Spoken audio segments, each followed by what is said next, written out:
Hello every one, എന്തുണ്ട് വിശേഷം? സുഖമായിരിക്കുന്നല്ലോ അല്ലേ? അപ്പം എന്താ, ഇതൊരു സൺഡേ മോർണിംഗ് കേട്ടോ. രാവിലെ തന്നെ വീഡിയോ എടുത്തിട്ട് എഡിറ്റ് ചെയ്തങ്ങ് ഇടാമെന്ന് വിചാരിച്ചു കേട്ടോ. അപ്പം രാവിലെ ശരിക്കും എല്ലാ സൺഡേ ഇങ്ങനെയൊക്കെ തന്നെ ആയിരിക്കും. രാവിലെ എണീറ്റാൽ കുളിക്കത്ത് പോലും ഇല്ല, കാരണം ഭയങ്കര ലേസി ആയിരിക്കും അന്നത്തെ ദിവസം.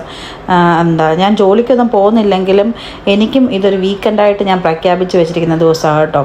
അപ്പോൾ രാവിലെ എണീറ്റ് പക്ഷേ എന്നും കോഫി കുടിക്കുന്ന ഒരു ശീലമുണ്ട്. ഭയങ്കര അഡിക്ഷനായി കോഫിക്ക് കേട്ടോ. അപ്പം കോഫിയൊക്കെ കുടിക്കും. പിന്നെ അന്ന് അരുണും കാണും. അരുണിനെ രാവിലെ എന്തായാലും വിളിച്ചെണീപ്പിക്കും കേട്ടോ.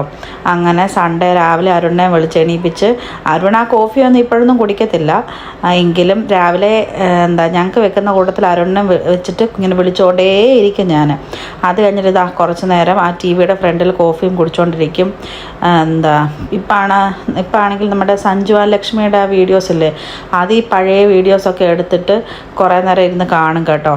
അത് കഴിഞ്ഞ് സാധാരണ സൺഡേ ഞങ്ങൾ ഉച്ചയ്ക്ക് ഫുഡൊക്കെ വെളിയിൽ നിന്ന് വാങ്ങിച്ച് കഴിച്ചിട്ടൊക്കെയാണ് വെളിയിൽ പോകാറ്. പക്ഷേ ഇന്നിപ്പോൾ വിചാരിച്ചു ഇന്നങ്ങ് നേരത്തെ വെളിയിൽ പോകണം. ഇന്ന് സെയിൽ ഏതോ ഒരു കടയിൽ നടക്കുന്നു എന്ന് പറയുന്നത് കേട്ടു. അപ്പോൾ അവിടെ ഒന്ന് പോയേക്കാമെന്ന് വിചാരിച്ചു. അതിന് മിഥുനെ കുളിപ്പിച്ച് ഒരുക്കുകയൊക്കെ ചെയ്തു. ഇനി ഞാനും കുളിച്ചൊരുങ്ങി വേണം ഇനിയും സെയിലിന് പോകട്ടോ. ആ സെയിൽ എവിടെയോ നടക്കുന്നു എന്ന് കഴിഞ്ഞ ദിവസം എന്തോ ഫേസ്ബുക്കിലോ മറ്റോ കണ്ടെന്ന് തോന്നുന്നു. അപ്പോൾ അരുൺ പറഞ്ഞാൽ എന്തായാലും നമുക്കൂടെ ഒന്ന് പോയി നോക്കാം എങ്ങനെയുണ്ട്, കളക്ഷൻസൊക്കെ ഉണ്ടോയെന്ന്. ചിലപ്പോഴേ വല്ലതും വാങ്ങത്തുള്ളൂ കേട്ടോ. സെയിലെന്നൊക്കെ പറഞ്ഞ് പോയാലും അങ്ങനൊന്നും കാണത്തില്ലായിരിക്കും. പിന്നെ എന്തെങ്കിലും ഒരു മോളിലാളും പോകണമെന്ന് വിചാരിക്കുന്നു. മിഥുനൊരു ക്രോക്സൊക്കെ വാങ്ങണം. മിഥു ഈ ക്രോക്സ് മാത്രമേ ഇടത്തുള്ളൂ. അപ്പോൾ പിന്നെ ഒരു ക്രോക്സ് വാങ്ങണമെന്നുണ്ട്. അങ്ങനെ അല്ലറ ചില്ലറ കുറച്ച് പർച്ചേസിങ് ഒക്കെ ഉണ്ട് കേട്ടോ.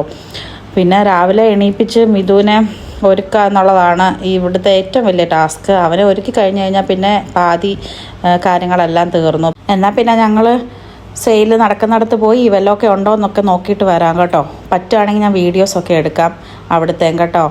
അപ്പോൾ എല്ലാവരും വീഡിയോസൊക്കെ കണ്ട് സബ്സ്ക്രൈബ് ചെയ്ത് ലൈക്കൊക്കെ ചെയ്തൊന്ന് സപ്പോർട്ട് ചെയ്യണം കേട്ടോ. അപ്പം നാളെ കാണാം. ബൈ.